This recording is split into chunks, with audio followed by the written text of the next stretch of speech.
ආයිබෝන් අදත් ඔයගොල්ලෝ සාදරයෙන් පිළිගන්නවා travel with chef YouTube channel එකට. ඔන්න අදත් මම රෙසිපි එකක් අරන් ආවා.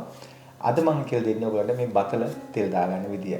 ඉතින් මේක ගොඩාක් දුරට සමානයි අල තෙල් දාන විදියටම තමයි. නමුත් පොඩි දේවල් කීපයක් මම ඇඩ් කරනවා. ඉතින් එහෙම කළා තමයි අද මම මේ බතල තෙල් දාන්නේ කරන්නේ. අපි බලමු දැන් මේකට අවශ්‍ය මොනවද මේ අමුද්‍රව්‍ය කියලා.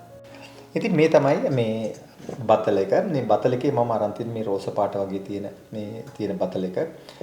සමහරලාට තියෙන දම් පාට එක තියෙන සුදු පාට එක තියෙනවා. ඉතින් මම මේක අරන් තියන්නේ මේක මේ තෙල් දාන්න ඕන නිසා. ඉතින් මම මේක හොඳට මේ පොතු ඇරලා මේ විදිහට පොඩියට කපාගත්ත එකම විදිහට එකම සයිස් එක තමයි මේ කපා ගන්න. විශේෂයෙන් අල මේ බතල වගේ හෝ අල වර්ගයක් තමයි තම්බනවා නම් අනිවාර්යයෙන්ම මේ තම්බන දෙයක් නිසා එකම විදිහට කපන්න ඕන. හේතුව මොකද සමහර ඒවා ලොකු ඒ වුණාන් පස්සේ මේ ඒව ටිකක් වෙලා ගන්න පොඩි එක නැත්තම් තැම්බිල බෙරිවල යනවා. ඉතින් ඒක නිසා තමයි මම එකම විදියට මේ කපා ගන්න කියලා. ඉතින් මේ තමයි මම කපාගත්තේ මේ පතල ටික. ඊළඟට මට අවශ්‍ය වෙනවා ලුණු තියෙනවා. ඊළඟට කහ කුඩු තියෙනවා.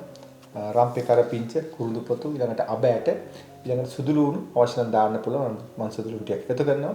ඊළඟට මේ කොළ පාට රතු පාට මික්ස් වෙච්ච මේ ඉතින් පොඩි ටිකක් ලොකුවට වගේ මේ මැදින් පාලලා කපාගත්ත අවු මිරිස් තියෙනවා. ලුණු තියෙනවා. ඊළඟට කෑලි මිරිස් තියෙනවා. ඉතින් මේක අනිවාර්යෙන් අපිට අවශ්‍යයි. ඔයගලන්ට ඕන මිරිස් කුඩු දාන්නත් පුළුවන්. ගම් මිරිස් එකතු කරන්නත් පුළුවන් අවසානයේදී. ඉතින් මම අද කෑලි මිරිස් දානවා. දාලා තමයි මේක හදාගන්නේ. ඔයාලා නමුත් ඔයගලන්ට ඕන නම් ගම් මිරිස් ටිකුත් අවසානයේදී මේකට එකතු කරන්න පුළුවන්. අපි දැන් ඉස්සෙල්ලා කරන්නේ අපි මේක තම්බ ගන්නවා. ඉතින් මම මේක වතුරට දැන් නටලා තියෙන්නේ. දැන් මම මේකෙදි හැම වෙලාවෙම වතුර ටික රත් කරලා දාන තරම තමයි මේක හොඳ. ඒකට ඉක්මනින්ම තැම්බෙනත් එක්කම ඊට අපිට ඕන ගානට ගන්න පුළුවන්.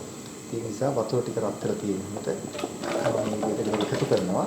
ඒ කරලා මම කහ කුඩු ස්වල්පයක් දානවා. එතකොට ඒක පොඩි පාටක් තියෙනවා මේකෙදි.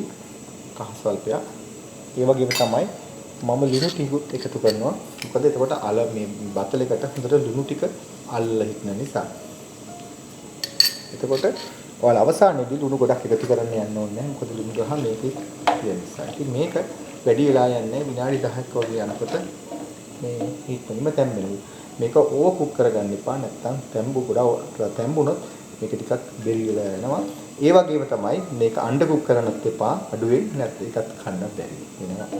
මම මේක ඉස්සෙල්ලා තම්බගෙන ඊට පස්සේ මම වතුර ටිකක් පෙරා ගන්නවා. දැන් විනාඩි 10ක් විතර වෙනවා. බලමු හොඳට නටනවා මේක. ටිකක් බලමු කොහොමද ඇතුලේ තත්ත්වය කියලා.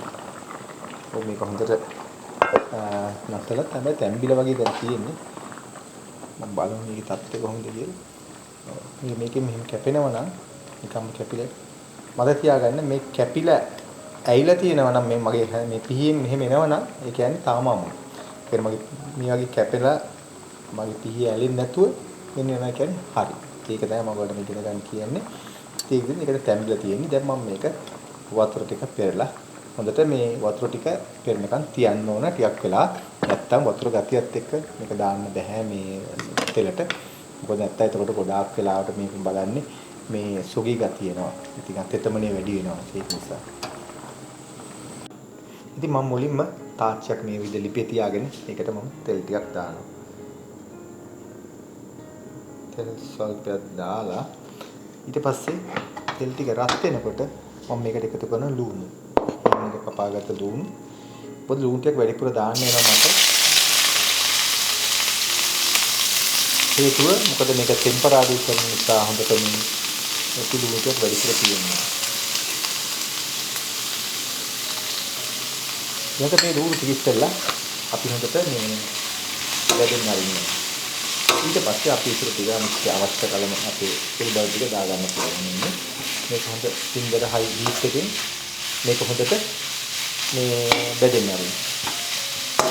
ඉතින් ලුණු ටික බාගෙට බෙදලා තියෙන්නේ. දැන් මම අබ්බැල ටිකක් එකතු කරනවා. අබ්බ ගලන්ට මේ පවුඩර් එක දාන්නත් පුළුවන්. එහෙම නැත්තම් මේ වගේ සම්පූර්ණයට දාන්න පුළුවන්. ඊට පස්සේ මම සුදු ලුණු ටිකක් එකතු කරනවා. දැන් කුළුදු පොතු ළඟට සම්පේ කපාගත්ත අවු මිරිස් ටිකක් එක මේක හොඳට තව පොඩ්ඩක් මේක බැදෙන්න හදින සියල්ලම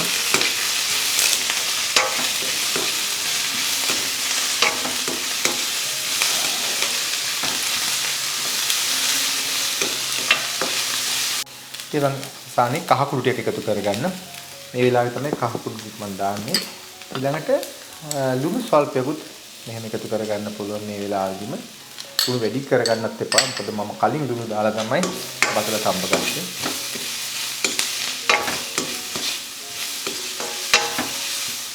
ඊට පස්සේ මම කරපිංච ටික දානවා. මොකද කලින්ම දැම්මොත් කරපිංච ටික ඔක්කොම පිච්චිලා යනවා. නමුත් මේක අවසානයේ කරපිංච සුවඳත් කරපිංචත් එක්ක ඒ පෙනුම හොඳට තියෙන්න ඕනේ කවලම් වුණාන් පස්සේ. ඒකට තමයි මම මේ විදිහට අවසානයේදී එකතු කරගත්තේ කරපිංච ටික. ඊළඟට මම කෑලි මිරිස් ටිකත් මේකටම එකතු කරගන්නවා. කෑලි මිරිස් ටික එකතු කරලා මම ගින්දර පොඩ්ඩක් අඩු කරගත්තා. ඒ කළා මේක කලම් කරලා දැන් මම මගේ මේ සම්බාගත්ත බතල ටික දැන් මම එකතු කරගන්නවා මේකට.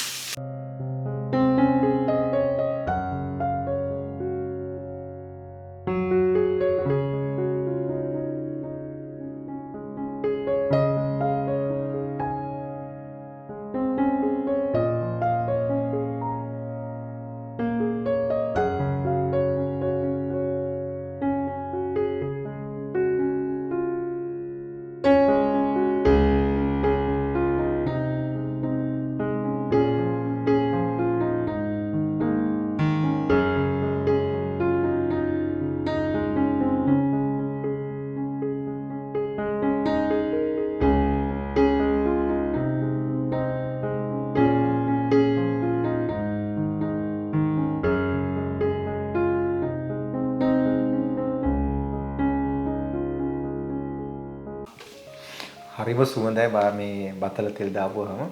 ඒ හරි සුවඳ අවශ්‍ය කරන යම් ද්‍රව්‍ය ටිකක් මම දාපු නිසා අවශ්‍ය කරන ටික කුළු බඩු. ඒකත් එක තමයි හරි සුවඳ ආවේ. ඉතින් ඒක නිසා මම දැන් මේක හොඳට තැම්බිලක් තියෙනවා, සුවඳක් තියෙනවා, පෙනුමක් තියෙනවා. මම ඔයාලට මේක මේ භාජනයකට දාලා ඩිෂ් එක දාලා පෙන්නන්න. හරිම සුවඳයි. මොකද මමත් පුද්ගලික වශයෙන් මම ආසයි මේ කන්න මේ බතල තෙල් දාලා. අනික ලාබත් එක්ක බතල.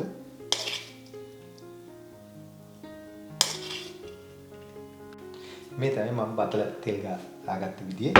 ඉතින් ඔයගලන්ට තේරෙන්නේ නැති කොහොම හරිම ලේසි. අනික ලාබත් එක්ක මේ ඉතින් මේ අනික පොඩි ළමයිටත් උනත් දෙන්න පුළුවන්. ඒක දැවිල්ල පොඩ්ඩක් අඩු කරලා දෙන්න පුළුවන්. ඊළඟට ඔයගලට ඕන අවසානයේ කම්බිස් ටික එකතු කරගන්නත් පුළුවන්. ඉතින් මේ බතල හදන විවිධ කීපයක් තියෙනවා. ඉතින් මේ එකක් මේක ලේසියෙන් ඕනම බතකටවත් හරියනවා මේ කන්න. මොකද ඒකේ පැන් රහ ගතියක් තියෙන නිසා. ඉතින් මේ ඔයගලට හදලා බලන්න. ඉතින් මම හිතනවා අද වීඩියෝත් ඔයගොල්ලෝ යමක් ඉගෙන ගන්න ඇති කියලා. නැවතත් අලුත්ම වීඩියෝ එකක් කම්මිනතුරු අදට ගිහින් එන්න. ඔබට සුබ දවසක්. ආයිබෝන්.